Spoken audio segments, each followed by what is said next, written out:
कुत्तों को क्या श्राप दिया था द्रौपदी ने? आखिर ऐसा क्या किया था कुत्तों ने कि पूरी प्रजाति को भुगतान पड़ रहा श्राप? चलो करते हैं वीडियो की शुरुआत। द्रौपदी इस स्थिति में केवल इसी वजह से पहुंची थीं, क्योंकि उनके 5 पति थे।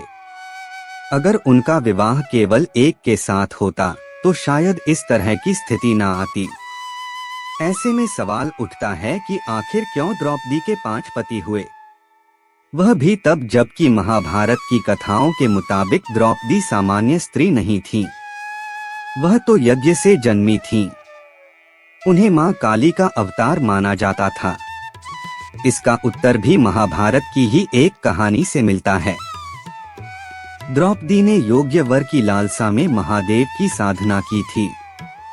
महादेव प्रसन्न हुए तो द्रौपदी ने उनसे कहा कि मैं अपने लिए योग्य वर चाहती हूँ। महादेव ने पूछा, तुम्हारे मुताबिक योग्य वर में क्या गुण होने चाहिए? द्रौपदी ने अपने पति में 5 गुण चाहे। उन्होंने कहा, मेरा पति धर्म का प्रतीक हो, उसमें हनुमान जैसी शक्ति हो, वह परशुराम जैसा धनुर्धर हो, ऐसी सुंदरता हो कि समय भी उसके लिए ठहर जाए और उसमें अतुलनीय सहन शक्ति हो। महादेव ने द्रौपदी की इच्छा पूर्ति का वरदान दिया। हालांकि ऐसे गुण एक ही व्यक्ति में मिलना बेहद मुश्किल या कहें कि नामुमकिन है। लिहाजा द्रौपदी स्वयंवर में भले ही अर्जुन द्वारा जीती गईं, लेकिन उन्हें 5 भाइयों के साथ रहना पड़ा, क्योंकि वे इन्हीं गुणों के प्रतीक थे। युधिष्ठिर धर्मराज थे, भीम महाबली, अर्जुन धनुर्धर, नकुल बेहद सुंदर और सहदेव में सहन शक्ति अतुलनीय थी। द्रौपदी का वरदान ही उनके लिए अभिशाप बन गया। द्रौपदी के लिए यह गर्व भी था कि उनकी मनोकामना के सभी गुण उनके पतियों में थे, लेकिन यह दुर्भाग्य भी था कि वे गुण एक में नहीं बल्कि 5 अलग लोगों में थे।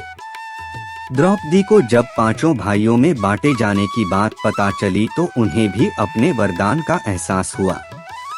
लिहाजा उन्होंने इसे अपने ही तप का फल मानकर स्वीकार कर लिया। हालांकि स्त्रीलज्जा की खातिर उन्होंने एक वक्त में एक पति के ही साथ रहने का नियम बनाया था। ऐसा कैसे हुआ देखिए। पांचाल राज्य के राजा द्रुपद ने अपनी बेटी द्रौपदी का स्वयंवर अपनी राजधानी कांपिल्य में रखा था। शर्त थी कि जो भी व्यक्ति पानी में छवि देखकर ऊपर घूमती मछली की आंख पर निशाना लगाएगा, उसी से द्रौपदी का विवाह होगा। स्वयंवर में तमाम राजा पहुँचे, हिस्सा लिया और असफल हुए। आखिर में ब्राह्मण वेश में 5 भाइयों संग पहुँचे अर्जुन ने यह कारनामा कर दिया। द्रौपदी ने उनके गले में वरमाला डाल दी। द्रौपदी को लेकर अर्जुन पहुँचे कुंती के पास और कहा कि भिक्षा लेकर आया हूँ। कुंती ने यह जाने बिना कि भिक्षा क्या है, अर्जुन से कहा कि उसे 5 भाइयों में बांट लो। इस तरह से द्रौपदी 5 भाइयों की हो गईं। जब द्रौपदी को अपने बंट जाने का एहसास हुआ तो उन्होंने एक शर्त रखी। शर्त की एक बार में वह एक ही भाई के साथ रहेंगी। तब पांडवों में से दूसरा कोई उनके कक्ष में नहीं आ सकता।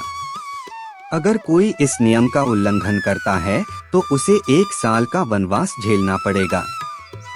सभी ने इस शर्त को मान लिया। तय किया गया कि जो भी भाई द्रौपदी के कक्ष में जाएगा वह अपनी पादुका यानी अपना जूता कक्ष के बाहर छोड़ देगा।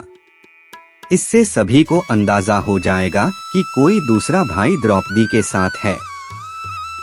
एक बार द्रौपदी के साथ युधिष्ठिर थे, लेकिन तभी कक्ष में अर्जुन भी पहुंच गए। उन्होंने दोनों को साथ देख लिया। इससे द्रौपदी और युधिष्ठिर तो लज्जित हुए ही, अर्जुन भी शर्मसार हो गए। लज्जित द्रौपदी को अर्जुन पर खूब गुस्सा आया।